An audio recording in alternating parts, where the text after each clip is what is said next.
Yo, greetings everybody, my name is Joe Branco, and I've been a DJ for 15 years, and I'm about to share with you the tips and tricks that it'll take for you to get rich quick doing DJing. So let's get started. How to be a DJ. Today, becoming a successful DJ is incredibly easy if you follow these tips and tricks. Learning to be a decent disc jockey used to be a huge challenge with a massive learning curve. Today, you don't even need to know anything about music to get rich quick. Gear. There's 4 key pieces of gear you're gonna want. First, a laptop. You'll definitely want a MacBook laptop with cool stickers all over it. This one's brand new, so I haven't put any stickers on it yet, but this will keep all of your music and the DJ software you plan to use. The second piece of equipment you'll need is a mixer or controller like this. You'll need a mixer to cue up your song, give your hands something to do, and add cool effects and noises for your set. But the most important part of it is the most extremely versatile sync button. The third piece of equipment is headphones. With the sync button these days, these are kind of optional anyway. You don't actually have to listen to any music, so again, kind of up to you. The last piece of equipment is a record player. But don't worry, you're not actually gonna ever use this. It's just for show. Sort of like people that get neck tattoos so they seem like they're tough. It's just not the case, so. Your set. Your set, or the track list for the night, is incredibly important because you need to play songs to get paid as a DJ. Pre-record every set. There are so many distractions in the club. It's best to construct an awesome set at home and have it pre-recorded before you get to the club. That way you can use the rest of the time dancing and pumping up the crowd. You need to keep generating buzz and playing up your persona. Just have that queued up, and all night you can actually enjoy your drink and begin the arduous process of choosing a club skank for the after party. Wouldn't it be funny if you dropped Ice Ice Baby right in the middle of your set? Do, and be sure to play the whole song. Unpredictability helps build your brand and image. Quick note, when discussing your sets with DJs, club owners, and clubbers, always say that you learned on vinyl and actually prefer vinyl normally, but it's just not practical for the traveling DJ any longer. Then pray that the club doesn't have any decks that they want you to use. Today, dance music artists have made your life simple by making every single song exactly 128 beats per minute, and that frees you up to be more creative. Since all songs have the same BPM, you don't have to worry about building a progression in your sets. I think it was Tiesto who said, you only get one chance to make a first impression. This is so true with DJing. Always start off with the most popular song that people love. Don't be afraid to repeat songs. A lot of DJs shy away from this, but that is ridiculous. You know what's better than hearing your favorite song? Hearing it again. Remember that rule and you'll build a cult following in the industry. Mixing. In the old days, you needed to know a bit about music construction, keys, beat matching, phrasing, and blending. Every 33rd beat means something magical in a dance song. This is the first beat after 8 full measures of a 4/4 or common time song, of which 99.9% of all songs are. This is your friend. If you miss the first 33rd beat, wait for the next.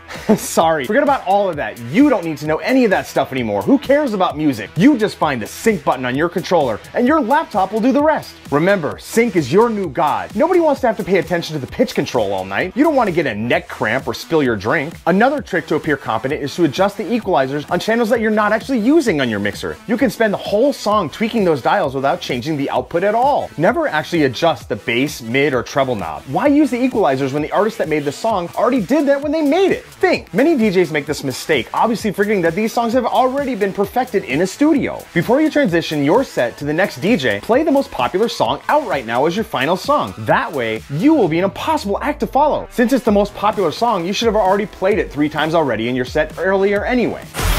Train wreck. Sometimes when you are attempting to combine and blend 2 songs together, either to create a unique blended audio experience or for a transition from one song to the next, your beats may become unmatched. This is referred to as a train wreck. This shouldn't be a problem at all for you since your laptop should be handling the sync without you writing the pitch. However, in the event that this does happen, you need a plan. You should choose the track with the less pronounced bass line and adjust the pitch to realign with the other song. But let's be honest, with your sync button, you probably never touched the pitch dial. Okay, not to worry. You have other option, your trusty horn effect. Play that as loud as you can and slide your balance over to the new song entirely. Crisis over. Or pick up that mic and talk over the music while you do the same. Requests.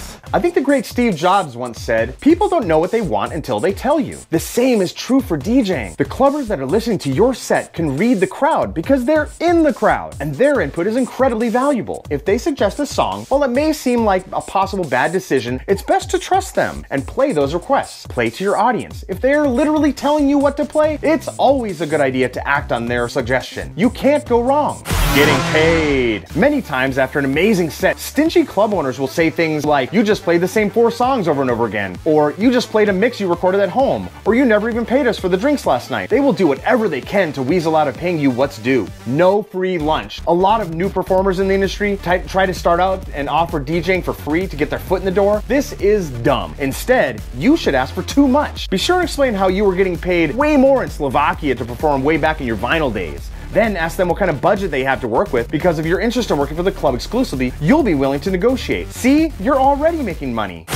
Persona. Being a DJ is all about marketing. Get to be an expert on social media management, promotions, and generating buzz. Be the guy with the red glasses, or the cowboy hat, or the vampire fangs, or the eye patch. Become DJ One-Eyed Skrilly. The most important part of becoming a successful DJ is your online presence. Create your fan pages on Twitter, Facebook, YouTube, Instagram, Tumblr, Pinterest, SoundCloud, YouPorn. Remember, steal great mixes from SoundCloud too. Play them in your next set and take credit. Remember, getting sponsorships is the end game here. DJing is just a fun, simple way to have sex with beautiful women and men who wouldn't give you the time of day if you still worked at Hot Topic. But it's an extremely efficient path to get tons of fans for your promotions and media empire. So go ahead and keep all these tips and tricks in mind to become a DJ that all your friends will look up to and score that big sponsorship money. Please hit the subscribe button below and make sure that you don't miss out on our other tips and tricks to be anything you want to be. Thanks for stopping by. Make sure and subscribe, and good luck.